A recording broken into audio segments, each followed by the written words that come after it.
శ్రీ గురుభ్యో నమ. హరి ఓం.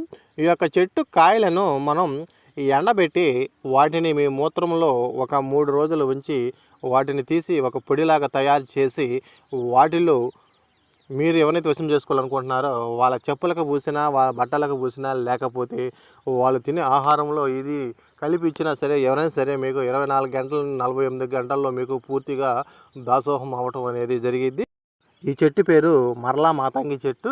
ఈ చెట్టు తెలియని వాళ్ళు అంటూ ఎవరు ఉండరన్నమాట. ఎందుకంటే ఈ యొక్క చెట్టు అనేది మనకి రోడ్డు పక్కల ఎక్కడైనా సరే కనపడటం అనేది జరిగిద్ది. దీని కాయలు వచ్చేసి ముళ్ళగా ఉంటాయి. వాటిని తీసి మనం ఏదైనా వస్త్రం పైన విసిరేసినట్లయితే అది అతుక్కుపోవడం అనేది జరిగిద్ది అన్నమాట. చూడండి, ఇదే మరల మాతంగి యొక్క చెట్టు కాయలు అన్నమాట.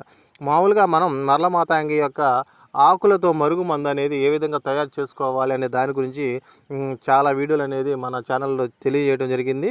అయితే ఈ రోజున మీకు నేను ఈ యొక్క కాయల ద్వారా మనం మరుగు మందు అనేది ఏ విధంగా తయారు చేసుకోవాలో తెలియజేస్తున్నాను.